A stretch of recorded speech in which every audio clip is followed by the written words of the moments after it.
자, 반갑습니다. 제 소개부터 먼저 하자면 저는 우리 학원에서 민법 전임 강사로 있는 이동건이라고 합니다.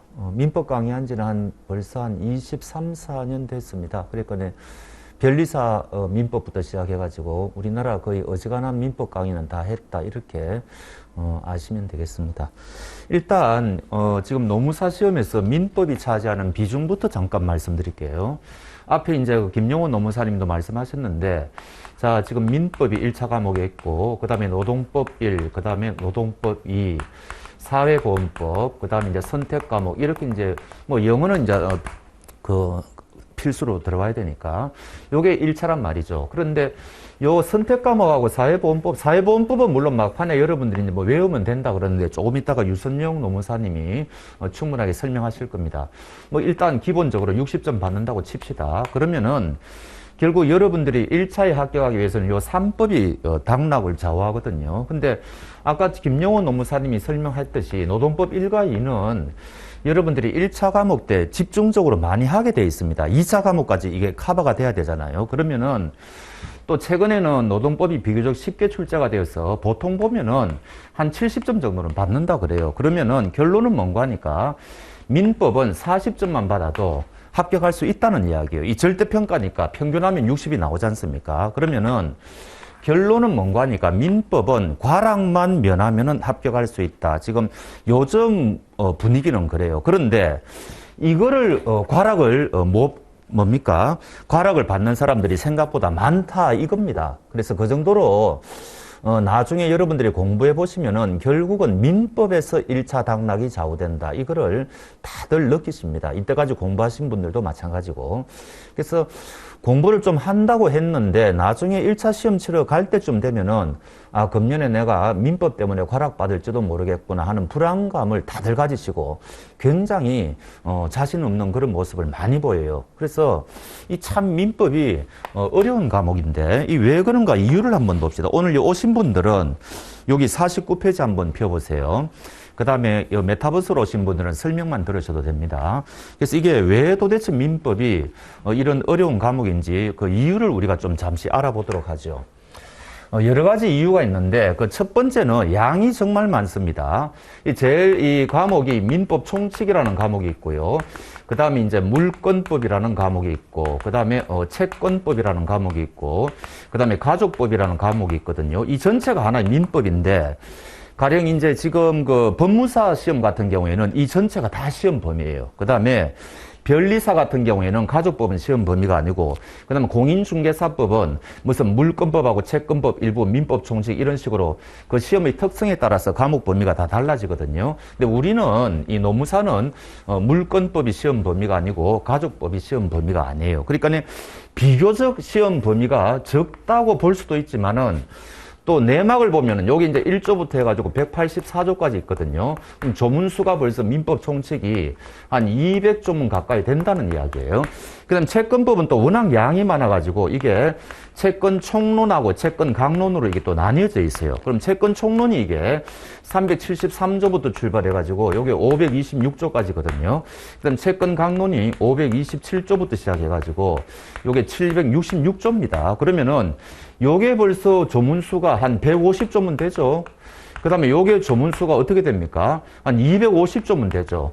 그럼 요거 채권법 합하면 400조문이란 이야기예요. 그럼 요거 양자를 합하면 여러분들이 공부해야 될 조문수가 600조문이란 이야기입니다. 그러니까 이게 민법이 양이 엄청나다 이런 이야기예요. 그래서 거기서 벌써 양이 많다는 거는 그만큼 공부해야 될 시간이 많다는 거 아니겠습니까? 굉장히 여기 이제 부담감이 있는 거예요.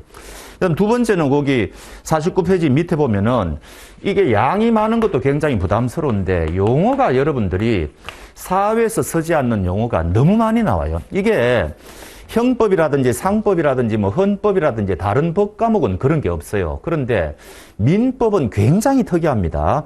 우리가 일상생활에서 쓰지 않는 그런 용어들이 너무너무 많이 나오기 때문에 여러분들이 책을 읽어 나가시는데 굉장히 그 뭡니까? 스톱이 많이 돼요. 책을 술술술 읽어 나갈 수가 없다는 이야기예요. 그래서 용어 자체를 이해하는데 굉장한 시간을 많이 또 요구를 해요. 이게 민법의 특성이거든요. 그래서 거기서 벌써 굉장히 시간적으로 많은 것을 요한다 이런 이야기죠.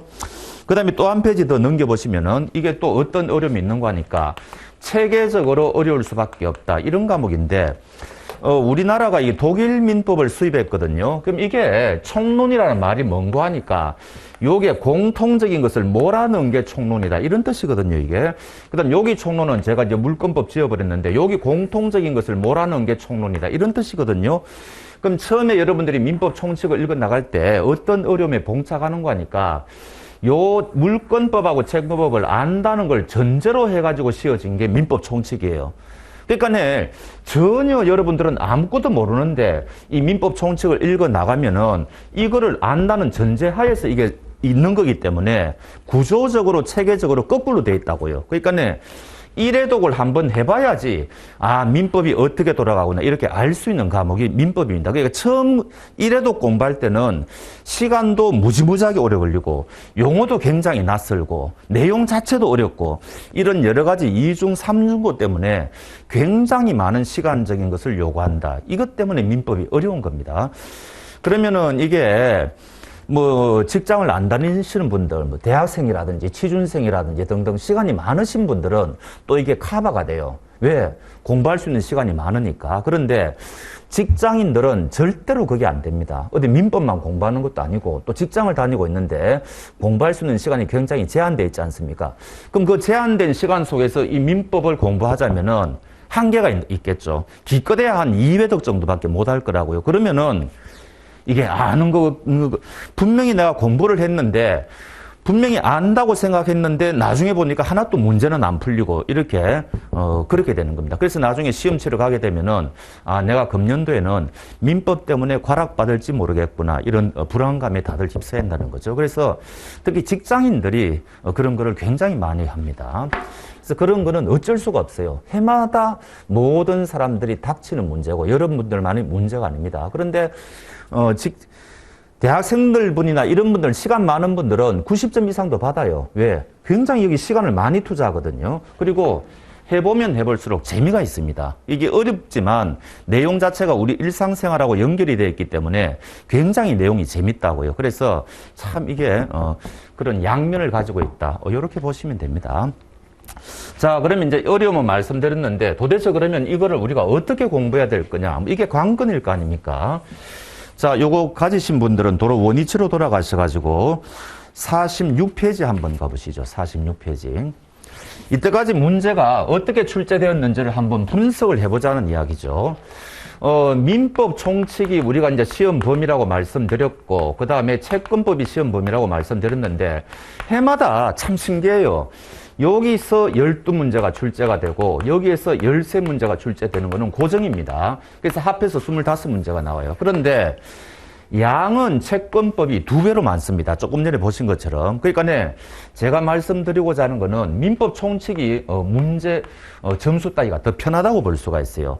양은 적은데 문제는 더 많이 출제가 되고, 그 다음에 이 민법 총칙은 모든 시험에서 공통적으로 나와요. 우리나라 지금 시험에 한 7군데에서 지금 민법이 수험 과목으로 돼 있거든요. 거기 전부 다 민법 총칙은 다 들어가 있습니다. 그러니까 굉장히 기출 문제가 어떤지 다 정형화되어 있어요. 나올 만한 문제는 다 나왔다는 이야기죠. 그래서 이 민법 총칙은 예견할 수 있는 가능성이 굉장히 높아요. 그래서 점수 따기가 굉장히 편하다. 이렇게 보시면 되고, 그다음 전체적으로 조문 문제하고 판례 문제가 거의 반씩 정도 나온다고 보시면 돼요. 되게 그렇습니다. 그래서 거기 46페이지에도 작년도 기출 문제를 분석해 놓았는데 조문 문제가 12문제 나왔고 판례 문제가 작년도에는 11문제 나왔죠. 그래서 한 반 정도씩 출제된다. 이렇게 보시면 돼요. 그래서 의외로 조문이 차지하는 비중이 높다. 이렇게 보셔야 됩니다. 조문은 아까 논문사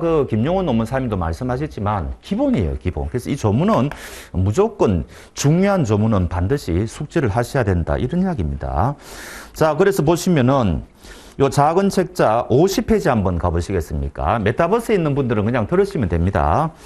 거기 가보면 예시 문제, 작년도 문제가 나와 있는데 그 계약 해제에 관한 설명으로 옳지 않은 것은 내가 굉장히 이게 어려운 문제에 속하거든요. 그런데 오른쪽에 해설을 보면은 2번이 정답이라고 되어 있는데 요거는 조문 자체를 틀리게 낸 겁니다. 그러니까 제가 말씀드리고자 하는 거는 1번, 3번, 4번, 5번은 굉장히 어려운 판례를 출제자가 출제를 했는데 요 판례를 여러분들이 모르신다 하더라도 요 조문 하나만 정확하게 알고 있었다면은 이 문제는 맞출 수가 있는 문제다. 이런 거예요. 그러니까 중요한 조문은 그 조문 자체를 반드시 숙지하셔야 된다. 이런 이야기입니다. 그러면 이런 문제를 해결할 수가 있지 않습니까? 마찬가지입니다. 그 51페이지 그 다음 문제 한번 보세요. 민법상 채권의 목적에 관한 설명. 이거는 정말 쉬운 문제예요. 이거는 1번부터 5번 자체를 전부 다 조문 위주로 거의 출제를 했어요. 그러니까 이런 것들도 마찬가지죠. 여기도 중요 조문을 정답으로 냈는데 조문 자체만 정확하게 알고 있었다면은 이런 문제는 충분히 맞출 수가 있다. 이제 이런 이야기죠. 그러니까 조문이 차지하는 비중이 굉장히 높다. 이렇게 보시면 됩니다. 자, 그 다음에 넘겨보시면은 55번 해가지고 52페이지 다음 문제 보시면은 판례 문제를 냈는데 이 판례가 우리 노무사 시험에는 중요 판례가 나오는 게 한정이 돼 있어요. 그래서 우리가 판례가 굉장히 많을 거 아닙니까? 그 중에서 이때까지 제가 가지고 있는 거는 2003년부터 작년도 2020년도까지 20년간 제가 기출문제를 갖고 있거든요. 그거를 분석해 보면은 우리 노무사 시험에 나오는 판례는 되게 정해져 있습니다. 그러니까 그런 거 위주로만, 그것도 사실 양은 많은데 그런 거 정도만 보셔도 여러분들이 합격하는 데는 충분하다. 뭐 이런 이야기죠. 자, 그래서 저는 굉장히 이때까지 단연간 그 강의를 하다가 고민을 많이 하다가 제가 개발한 방법은 이런 겁니다. 이게 이제 노무사 강의는 우리나라에는 제 혼자 하는 걸 알고 있는데 조문집을 따로 만들었어요. 저는 이게 조문 내용이 기본서 요약서 안에 다 들어가 있거든요. 근데 이제 저는 조문집을 따로 분리해 가지고 가령 예를 들어 가지고 뭐 103조가 나온다. 그러면 요 밑에다가 이때까지 우리 노무사 20년 동안 나온 기출문제 중요한 거, 그 중에 이제 중요하지 않은 거는 빼버리고 전부 다 OX 문제화 해가지고 어떤 문제가 요 조문과 관련해가지고 출제가 되었는지 그거를 전부 이제 문제로 만들어 놓았죠. 그러니까 요런 것들을 풀어보시면은 판례를 공부하는 데는 굉장히 도움이 될 거다. 이제 그런 이야기죠. 그런 이야기고. 그 다음에, 작년도에는 우리가 이 민법 강의를 60시간 동안 강의를 했습니다. 이미 했는데, 요 60시간 강의를 할 때는 저번 시간에 강의한 거 복습하는 데 상당한 시간을 할애를 했어요. 이 민법 강의는 굉장히 반복하는 게 중요하거든요. 근데 이제 이번에 2023년도부터 1월부터 강의할 때는 이게 42시간으로 이게 줄어들거든요. 굉장히 이제 축약이 된 거죠. 그러면은 이제 1월, 2월 달에 강의를 할 때는 저번 시간에 복습한 것은 할 수가 없죠. 시간이 많이 축약됐기 때문에. 그래서 엑기스만 그야말로 강의를 해야 됩니다. 이제부터. 그 대신에 강의 시작하기 전에 지금 우리나라 그 민법 시험 하는 게 뭐 행정사, 그 다음에 뭐 공인중개사, 감정평가사 뭐 해가지고 굉장히 여기 한 7가지 정도가 있거든요. 변리사도 있고요. 그래서 우리나라 현재 지금 민법 시험을 치르고 있는 이게 과목인 그 시험인데 요 중에서 최근 3년치 기출 문제를 뽑아가지고 여러분들이 이제 강의할 때 별도로 프린트해가지고 나눠 드리는 거죠. 그러면은 최근 3년 동안 이 우리 민법이 어떤 문제로 나오고 있구나. 그거를 이제 분석해 보면은 충분히 또 이제 우리가 앞으로 어떤 시험이 나올지 예측이 가능하단 말이죠. 그래서 핵심은 이 민법은요, 다른 시험도 마찬가지인데 기출 문제를 분석하는 게 제일 중요해요. 그래야지 앞으로 어떤 식으로 문제가 출제될지 예상이 가능하거든요. 그래서 저는 20년 동안의 노무사 그 기출문제, 그 다음에 각종 시험에 있어가지고 최근 3년치 이제 기출문제, 그런 것들을 활용해가지고 강의하는데 적극 활용하려고 하고, 그리고 이때까지 강의를 해보면은 굉장히 그런 것들이 수험생들한테 도움이 많이 되었다. 그런 평가를 받고 있으니까 여러분들도 그러리라고 보십니다. 그래서 하여튼 제가 해마다 설명할 때 말씀드리는 거지만 다들 민법 공부하는데 앞으로 굉장히 어려움을 겪을 것이다. 그거는 이제 어쩔 수가 없는 현실이고요. 다 주어진 조건은 똑같으니까 그거를 어떻게 이제 슬기롭게 극복하고 하느냐. 그거는 이제 우리들이 몫이죠.